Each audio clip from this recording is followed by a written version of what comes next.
దేవునికి మహిమ ఘనత ప్రభావం కలుగునుగాక.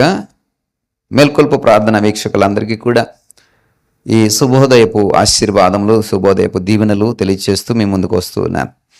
అందరూ కూడా ఈ కొత్త సంవత్సరంలో మరి ప్రారంభ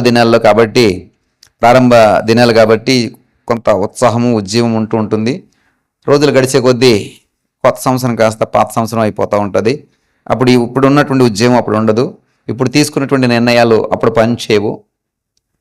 ఇప్పుడు ఏదైతే తీర్మానం చేసుకుంటున్నామో కొన్ని రోజులుగా సన్నగిలిపోద్ది. దానిలో మరి ఏ విధమైనటువంటి ప్రయాసాన్ని కనబడదు.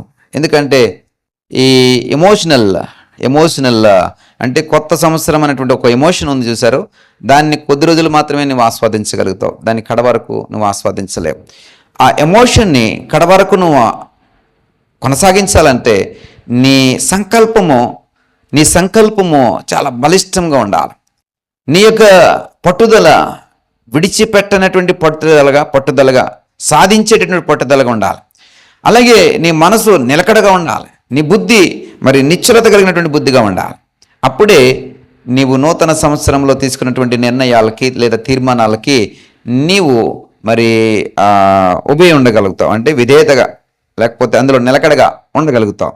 అలా కాకుండా ఏదో తీసుకున్నాములే, మా పాస్టర్ గారు చెప్పారు కాబట్టి తీసుకుందాంలే అనేటువంటి ఒక నిర్ణయం లేదా అలాంటి ఆలోచన నువ్వు కలిగి ఉంటే కనుక అది కొద్ది రోజులు మాత్రమే నిలుస్తుంది. కాబట్టి ప్రియ సహోదరుడా, నేను ఎలాగైనానూ సాధించాలన్నటువంటి ఒక ఆశను కలిగి ఉండండి. ఈ 2026 సంవత్సరంలో ఆశను కలిగి ఉండండి. ఈరోజు జరగలేదా, రేపు జరుగుతుందనే ఆశ ఉండండి. రేపు జరగలేదా, ఎల్లుండి జరుగుతుందనే ఆశ విడిచిపెట్టుకోండి. ఒకవేళ సంవత్సరం అంతా జరగలేదా, వచ్చే సంవత్సరం అన్నా జరుగుతుంది అనేటువంటి ఆశ నువ్వు విడిచిపెట్టకూడదు ప్రియ సహోదరుడా, సహోదరి. ఎందుకంటే ఆశ కలిగినటువంటి ప్రాణమును తృప్తిపరుస్తాను. 107వ కీర్తన 9వ వచనంలో ఈ మాట రాయబడింది. ఆశ కలిగినటువంటి ప్రాణము తృప్తిపరచబడుతుంది. అందులో ఏ సందేహము లేదు.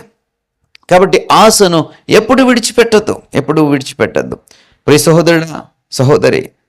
ఆశను ఎప్పుడు విడిచిపెట్టద్దు. దేవుడి నుండి నీ కొరకు ఆశీర్వాదములు ధారాళంగా ఇవ్వడానికి ఆయన సమృద్ధి కలిగినటువంటి దేవుడు. ఎవరి పట్ల కూడా పక్షపాతం చూపించే దేవుడు కాదు. నీకు, నాకు, అందరికీ కూడా ఆయన ఆశీర్వాదములు ధారాళంగా కుమరించే దేవుడు. ఆయన దగ్గర కొదవైనటువంటి స్థితి ఏమీ లేదు. కాబట్టి ఇచ్చుటకు ఆయన ఎప్పుడు కూడా ఇష్టంగానే ఉంటాడు. ఇచ్చుటకే ఆయన ఈ లోకంలోకి వచ్చాడు. ఇచ్చుట కొరకే ఆయన ఎప్పుడు కూడా మరి తన యొక్క కరములు చాచి ఉంచుతాడు.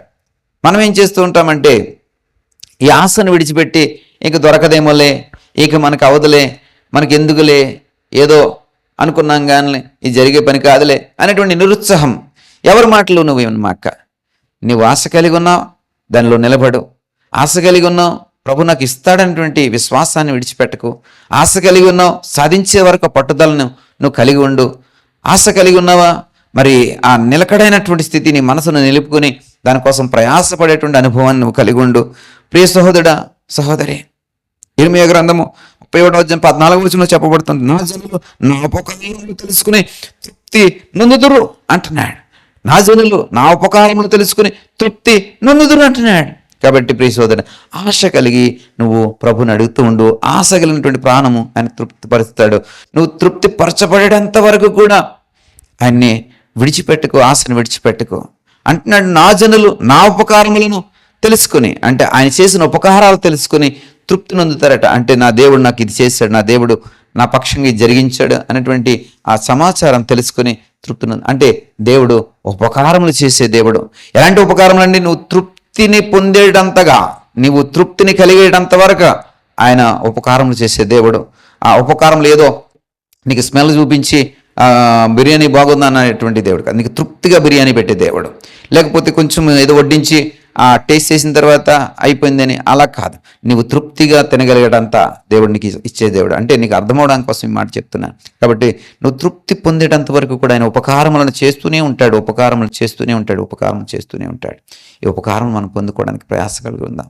ఆయన జనులుగా ఒక ముద్ర వేసుకుని ఆయన జనులుగా మనం పిలువబడుతూ చక్కటి మరి ఆశను విడిచిపెట్టకుండా చక్కటి జీవితాన్ని మనం కలిగి ఉందాం. 2026 సంవత్సరంలో ఆయన చేసినటువంటి ఉపకారం, ఆయన ద్వారా నీకు ఇవ్వబడుతున్న ఉపకారం బట్టి నువ్వు తృప్తి చెందుదువుగాక.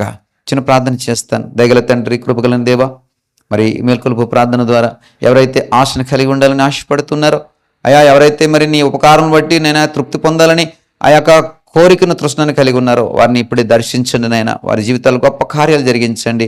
ఆశ కలిగినటువంటి ప్రాణం తృప్తిపరుస్తానని సెలవిచ్చిన దేవా, తృప్తిపరిచి ఇదిగో ప్రభు వారిని నీ మేలుతో నింపమని, నీ ఆశీర్వాదములతో, నీ ఉపకారంతో నింపమని ప్రార్థన చేయించున్న మహిమ ఘనత ప్రభావం మీరే పొందుకోనమని యేసు వారి నామమును బట్టి ప్రార్థించి పెట్టుకుంటున్నాం పరమ తండ్రి.